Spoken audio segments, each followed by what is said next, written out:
रोटी मेरे मुंह में चिपक गई। सबसे बड़ी प्रॉब्लम मैं फेस कर रही हूँ, अब भी नहीं है कोविड।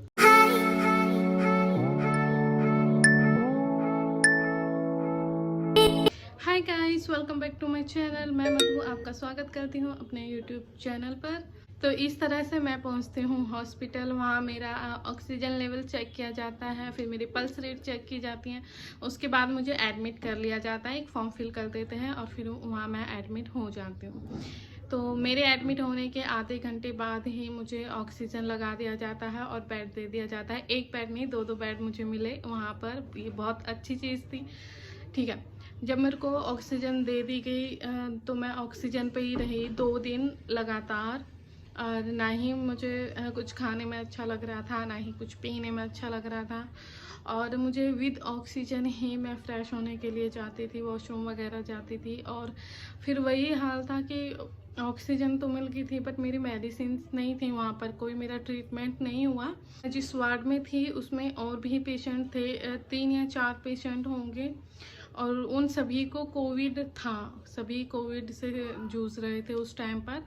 तो वहाँ एक पेशेंट ऐसा था जो बहुत सीरियस हालत में था और उसका बेड बिल्कुल मेरे बेड के सामने अपोजिट था, एक दूसरे के आमने सामने था। तो क्या हुआ, वो पेशेंट मेरे सामने ही नहीं बचता, वो मर जाता है, डेड हो जाता है और उसकी फैमिली रोती रहती है।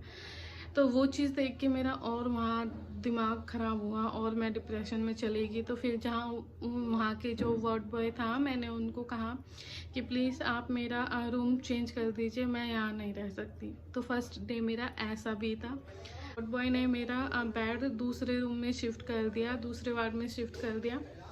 वहाँ मैं रही, रात गुजारी मैंने। मैं रात को सो गई, थोड़े बहुत फ्रूट्स लिए मैंने खाने में।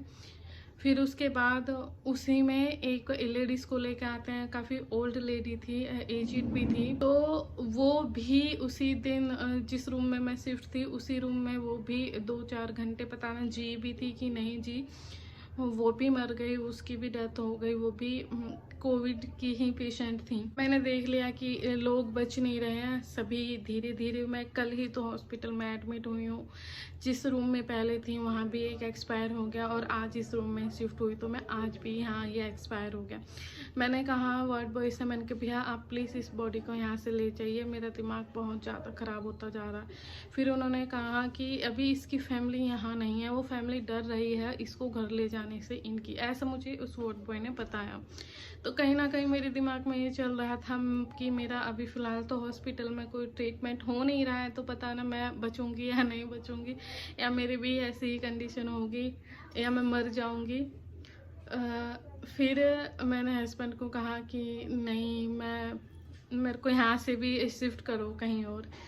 तो एक मेरी ही जिस बेड पर मैं थी, मेरी बेड के पास में एक पेशेंट और थे, उनको भी उनका भी सेम था, वो भी कोविड थे, उनकी मम्मी थी वहाँ।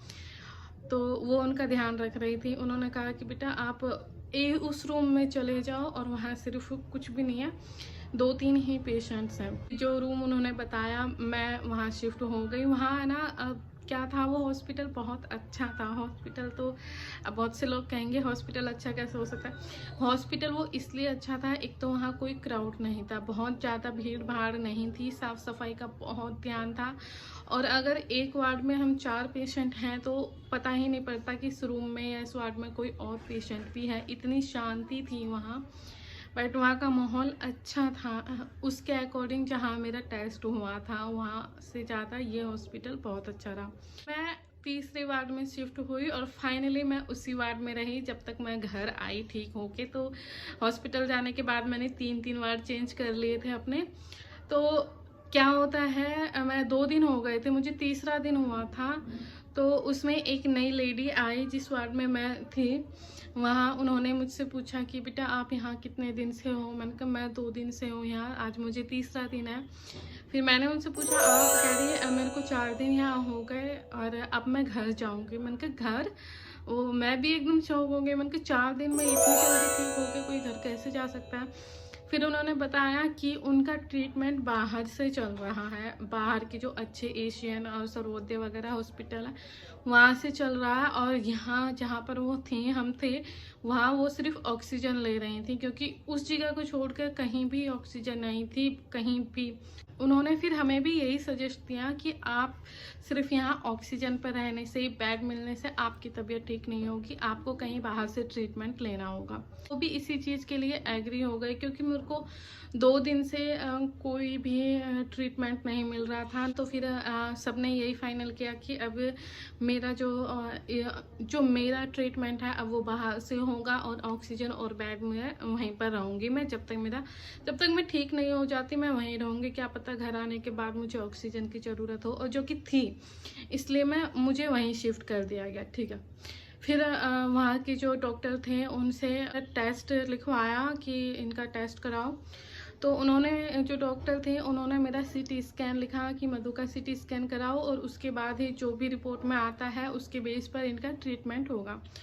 तो विद ऑक्सीजन ही मुझे ले जाया जाता है सीटी स्कैन के लिए। मेरे हस्बैंड एंड ब्रदर इन लोग मुझे लेके जाते हैं और सीटी स्कैन कराते हैं, और फिर वापस मैं हॉस्पिटल चली जाती हूँ।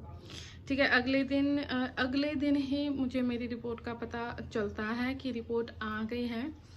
तो मैं पूछती हूँ कि उसमें क्या आया मेरी रिपोर्ट में, क्या नहीं। तो उस टाइम पर तो मुझे नहीं बताया था कि क्या आया है मेरी रिपोर्ट में। मेरे ब्रदर इन लोगों ने कहा कि अगर मधु तुम्हें ठीक होना है तो सबसे ज़्यादा ज़रूरी है तुम्हें खाना खाना होगा, चाहे तुम्हें अच्छा लगे या तुम्हें अच्छा ना लगे। अदरवाइज ये जो दवाइयाँ हैं ये इनको खाने का भी कोई फ़ायदा नहीं होगा और ठीक नहीं होगी। तो फिर उस दिन मैंने 2 रोटी खाई। मेरे को 3 से 4 दिन हो गए थे रोटी खाए बिना, और वो रोटी जब मैंने खाई तो वो रोटी मेरे मुंह में चिपक गई थी, निगल नहीं पा रही थी वो रोटी कि कैसे अंदर जाए। फिर मैंने पानी पी के वो रोटी मेरे अंदर गई, मैंने वो रोटी खाई। मेरा सबसे जो पेनफुल दिन था शायद वही होगा। मैं रोने भी लगी कि मेरे साथ क्या हो रहा है, मेरे पे रोटी भी नहीं खाई जा रही, और मैं रोटी नहीं खाऊंगी तो फिर मैं कैसे ठीक होऊंगी। फिर मैंने अपनी दवाइयाँ लेनी स्टार्ट की, और मुझे 3 डोज लेने होती थी दिन में, और एक टाइम पे मुझे 8 से 10 मेडिसिन लेनी होती थी। इतनी हैवी डोज मुझे दी गई थी, और साथ ही साथ मुझे स्टेरॉइड के इंजेक्शंस दिए गए, वो भी 3 इंजेक्शन कंटिन्यू लगातार। फिर मुझे थोड़ा बेटर फील हुआ। इसी बीच क्या होता है, ये कि आ जाता है मेरा बर्थडे, और मेरे बर्थडे वाले दिन मैं रहती हूँ बिल्कुल अकेले। ना मेरे हस्बैंड मेरे साथ थे उस दिन, ना मेरी डॉटर मेरे साथ थी, ना कोई फैमिली का और कोई मेंबर। तो उसका रीज़न क्या था? उसका रीज़न एक यही था, मेरे हस्बैंड भी मेरे से इफ़ेक्टिव हो गए, उनको भी कोविड हो गया था, और ये चीज़ मुझे नहीं बताई गई थी। तो जब 2 दिन तक मेरे हस्बैंड हॉस्पिटल नहीं आए मुझसे मिलने, तो मैंने पूछा, फ़ोन किया कि आप क्यों नहीं आ रहे हो। तो उन्होंने तो कुछ नहीं बताया, बट जो मेरे ब्रदर इन लॉ थे उन्होंने मुझे बताया कि उसको भी प्रॉब्लम आ रही है, फीवर आ रहा है, और उसको मतलब मेरे हस्बैंड को भी कोविड हो गया है, बट वो कहीं ना कहीं माइल्ड था। तो वो शायद माइल्ड कोविड था। तो उनका भी फिर सीटी स्कैन कराया जाता है, और उनकी भी दवाइयाँ स्टार्ट कर दी जाती हैं। तो मैं भी कोविड की पेशेंट, और फिर मेरे हस्बैंड भी कोविड के पेशेंट, हम दोनों ही कोविड को फेस कर रहे थे, और हमको सपोर्ट कर रहे थे, हम पे संभाल रहे थे मेरे ब्रदर इन लॉ। तो उनको मैं थैंक यू कहूँगी कि इस सिचुएशन में उन्होंने साथ दिया। वो दिन में रहते थे मेरे हस्बैंड के पास, मुझे दवाइयाँ दे के और खाना खिला के वो चले जाते थे, मेरे हस्बैंड को देखते थे, और फिर रात को वो रहते थे मेरे पास। मुझे 2 बेड मिले हुए थे, तो एक बेड पर वो सो जाते थे, एक पे मैं। तो यही होता रहा। फिर सडनली क्या होता है, मुझे टेस्ट चला गया मेरा उसी बीच। जो भी खाना आता था, चाहे वो हॉस्पिटल का हो या घर से, मेरे को उस उस खाने में कोई टेस्ट ही नहीं आता था। तो ना ही मुझे उसमें नमक का टेस्ट आता था, ना ही मिर्ची का टेस्ट आता था। तो मैं अपने हस्बैंड को कहती थी कि क्या हो गया, सब लोग खाना बनाना भूल गए हैं क्या? मुझे तो ना ही मिर्च लगती है खाने में, और ना ही नमक का पता चलता है। तो मैं उनसे नमक मंगवाया और नींबू लेमन और बहुत सारे लेमन मंगाए। तो मैं वो नींबू अपनी सब्जी में डाल के और नमक डाल के जब मैं खाना खाती थी, मैं हॉस्पिटल में 15 दिन रही थी, तो मैंने ऐसे ही करके अपने वो दिन बिताए थे। लेकिन एक चीज़ मेरे साथ क्या हुई, मैं भाप लेते थे, स्टीम लेनी होती थी मुझे, मैं दिन में 3 बार स्टीम लेती थी। तो स्टीम लेने से एक चीज़ का तो फ़ायदा हुआ कि जो मेरी स्किन है वो बहुत अच्छी हो गई। जितने भी मेरे फेस पे पिंपल्स थे, छोटे छोटे दाने थे, एक्ने थे, वो सब गायब हो गए सडनली। मेरी स्किन बहुत अच्छी लगने लगी। मैंने अपने हस्बैंड को कहा कि चलो हॉस्पिटल आने से ये तो हुआ कि मेरे जितने भी पिंपल्स वगैरह थे सब चले गए। मुझे तो एक ही रीज़न समझ में आ रहा था, क्योंकि मैं स्टीम ले रही थी, तो शायद इसलिए चले गए हों। और जो हॉस्पिटल था वो इतना शांत था, वहाँ की ग्रीनरी इतनी अच्छी थी, बट वहाँ पर किसी भी पेशेंट को बाहर जाने नहीं दिया जाता था। तो मैं खाना खाने के बाद मैं वहीं अपने वार्ड में ही घूम लेती थी पेशेंट्स के साथ। उनकी सारी उनके बच्चे भी, वाइफ भी, सब थे। तो मैं ये सोचती थी कि मुझे देखो मेरी फैमिली में से मेरे पास कोई भी नहीं है, क्योंकि हस्बैंड थे वो खुद कोविड से इफ़ेक्ट हो गए थे। मेरी डॉटर थी वो अपनी नानी के घर थी। तो मेरे ब्रदर इन लॉ थे वो बाहर से दवाइयाँ लाना, खाने का अरेंजमेंट करना, मुझे देखना, मेरे हस्बैंड को देखना, सारी चीज़ वो कवर कर रहे थे। पता नहीं कैसे ही वो टाइम कैसे बीता, कैसे गुजरा, वो सिर्फ मैं ही जानती हूँ, या वो लोग जानते हैं जो उस टाइम मेरे साथ थे। तो फाइनली 10 दिन बाद मुझे फील हुआ कि मेरी सिचुएशन पहले से बेटर है, बट जो बॉडी थी वो बहुत वीक हो चुकी थी, सांस फूल जाती थी। तो मैंने डॉक्टर से पूछा कि मेरी चलने में सांस क्यों फूल रही है। तो उन्होंने बताया कि इसमें घबराने वाली कोई बात नहीं है, ऐसा होता है, आप धीरे धीरे आपकी हैबिट बदलेगी तो फिर वो एडजस्ट हो जाएगा, नॉर्मल हो जाएगा। फिर मुझे घर आने से 2 दिन पहले मैंने ऑक्सीजन लगाना छोड़ दिया। ना ही मैंने दिन में ऑक्सीजन लगाई और ना ही मैंने रात को ऑक्सीजन ली। मैंने सोचा कि मैं 2 दिन विदाउट ऑक्सीजन रह के देखती हूँ, अगर कोई प्रॉब्लम होती है तो क्या पता मुझे और दिन यहाँ रहना पड़े हॉस्पिटल में, और अगर नहीं रहती है तो फाइनली मैं अपने घर पहुँच जाऊँगी। तो 2 दिन मैं विदाउट ऑक्सीजन के रही, मुझे कोई प्रॉब्लम नहीं हुई। मेरे हस्बैंड आते हैं, हॉस्पिटल से डिस्चार्ज कराते हैं और मुझे घर ले जाते हैं। तो ये थी मेरी हॉस्पिटल में एडमिट होने के बाद की जर्नी। और फिर क्या क्या चेंजेस हुए मेरे साथ। तो सबसे पहला जो चेंजेस था कोविड के बाद वो ये था कि मेरा टेस्ट चला गया था। मुझे खाने में बिल्कुल टेस्ट नहीं आता था, मुझे क्रेविंग होती थी। मैं नॉन वेजिटेरियन हूँ, तो मुझे नॉन वेज खाने की क्रेविंग होती थी, बट क्या कर सकते हैं, एकदम से तो खा भी नहीं सकते। और ऐसा नहीं है कि मैंने नहीं खाया, मैंने हॉस्पिटल में भी नॉन वेज खाया। अपने हस्बैंड को कहती थी, मेरे ब्रदर इन लॉ लाते थे और मैं खाती थी, बट मुझे वो अच्छा नहीं लगता था, क्योंकि ना ही मुझे उसमें मिर्च का पता चलता था और ना ही नमक का पता चलता था। स्टेरॉइड मुझे लगे थे, मेरी जो हैवी डोज थी स्टेरॉइड की, उसके जो मेरे को साइड इफ़ेक्ट हुए वो क्या थे, वो ये थे कि सबसे पहले तो मेरा जो टेस्ट था वो 1-1.5 महीने तक नहीं आया। खाने का फिर घर आने के बाद मैं खुद खाना बना के खाती थी, मुझे जब भी टेस्ट नहीं आता था। तो एक चीज़ मुझे ये फेस करनी पड़ी कि टेस्ट नहीं आया। और जितनी अच्छी स्किन मेरे हॉस्पिटल में हो गई थी स्टीम लेने के बाद, एक भी पिंपल नहीं रहा, उससे ज़्यादा पिंपल्स की भरमार हो गई सडनली मेरे साथ। कि अचानक ही घर आने के 2-3 बाद फेस पे छोटे छोटे फुल बॉडी पे दाने दाने होते हैं ना, छोटे छोटे पिंपल, मिनी पिंपल, टिनी से, तो वो हुए। और क्या साइड इफ़ेक्ट ये हुआ कि जो मेरे जॉइंट है ना, जो बॉडी का जॉइंट पार्ट है, उन सब में पेन, मेरे नीस में, मेरे एल्बोस में, मेरे बैक में, सब में पेन। और पेन तो अभी भी है, अभी मेरे को 2 महीने हो गए हॉस्पिटल से घर आए हुए, तो पेन, जॉइंट पेन अभी भी है। मैं और भी फैटी हो गई हूँ, मोटी हो गई हूँ, मेरे फेस से पता चलता ही होगा। और जो सबसे बड़ी प्रॉब्लम मैं फेस कर रही हूँ अब भी, वो है PCOD। आई थिंक सबने ही ये नाम सुना होगा।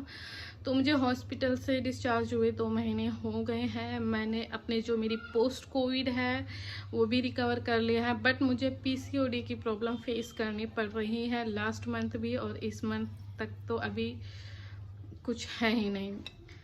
तो बस मेरा यही थी मेरी कोविड की जर्नी। अगर आपने मेरा पार्ट 1 नहीं देखा है कि मुझे कैसे पता चला और मैं कैसे हॉस्पिटल गई, तो डिस्क्रिप्शन में या आई बटन में मैं आपको उस वीडियो का लिंक शेयर कर दूंगी। पर मैं एक चीज़ शेयर करना भूल गई। वो क्या थी? वो ये थी कि जो रिपोर्ट क्या थी मेरी, तो रिपोर्ट में ये दिखाया गया था कि जो हमारी फुल बॉडी में जो पार्ट्स है हमारे लंग्स का, वो टोटल 25% है। ठीक है, तो 25% में से 20% लंग्स मेरे डैमेज हो चुके थे सिर्फ कोविड की वजह से, जिसकी वजह से मुझे ब्रीथिंग में प्रॉब्लम हो रही थी। और जो मेरे हस्बैंड का टेस्ट हुआ, उनके टेस्ट में आए थे 17%। 25 में से 17% उनके डैमेज हो चुके थे, बट थैंक गॉड कि उनका ट्रीटमेंट घर से हो गया और मेरा ट्रीटमेंट हॉस्पिटल से हो गया। फिर हम घर आए और घर आने के बाद जैनी को भी ले आए और हमारी फैमिली फिर से एक साथ हो गई। तो जब मैं धीरे धीरे ठीक हुई और कोविड को देखा, तो मैं सोचती थी क्या है कोविड? कुछ भी नहीं है कोविड। मैं प्रे करूंगी कि इन फ्यूचर ऐसा किसी के साथ ना हो, बट बाय चांस किसी के साथ कोविड हो जाता है, किसी को ये सिचुएशन फेस करनी हो, तो वो सबसे पहले तो पैनिक ना हो, मेंटली उनको प्रिपेयर रहना चाहिए। मैं बहुत पैनिक हो गई थी, जिस वजह से मेरी हेल्थ और भी बिगड़ गई थी। तो सबसे ज़्यादा ज़रूरी है वो है अपनी फैमिली का सपोर्ट होना और मेंटली डिस्टर्ब ना होना। कुछ भी नहीं है कोविड मेरी तरह। जब तक मेरा ट्रीटमेंट नहीं हुआ था, मैं सोच रही थी कि मैं नहीं बचूंगी। ये दवाइयाँ स्टार्ट हो गई, मैं दवाइयाँ लेने लगी, थोड़ा थोड़ा कवर करने लगी, तो मैंने ये चीज़ फील की कि क्या है कोविड? कोविड कुछ नहीं है, बस मन का वहम है। दवाइयाँ टाइम पे लो और सावधानी बरतो, इग्नोर मत करो। अगर आपको थोड़ा सा भी आपकी हेल्थ में कोई चेंज आता है, सर्दी खांसी जुकाम फीवर वगैरह, तो उसको इग्नोर मत करो। ज़रूर अपने डॉक्टर से कंसल्ट करो, क्योंकि मेरी लापरवाही से मैं कोविड की पेशेंट हो गई। अगर मैं किसी अच्छे डॉक्टर के पास स्टार्टिंग में ही जाती, टेस्ट करा लेती, तो ये सब जो मैंने फेस करा है वो सब चीज़ें नहीं फेस करनी पड़ती मुझे। बस यही थी मेरी कोविड की जर्नी। अगर आपको मेरी कोविड की जर्नी पसंद आती है तो मेक श्योर चैनल को लाइक, शेयर एंड सब्सक्राइब करना ना भूलिए। तो अगर आप कोविड से रिलेटेड और भी वीडियो जानना चाहते हैं तो प्लीज़ मुझे कॉमेंट करके ज़रूर बताइए, एंड मैं अपनी नेक्स्ट वीडियो किस टॉपिक पर लाऊँ, अगर आपके माइंड में कोई सजेशन है तो वो भी मुझे कॉमेंट करके बताइए। देन तो मिलते हैं अपनी नेक्स्ट वीडियो में। Till then take care and bye bye.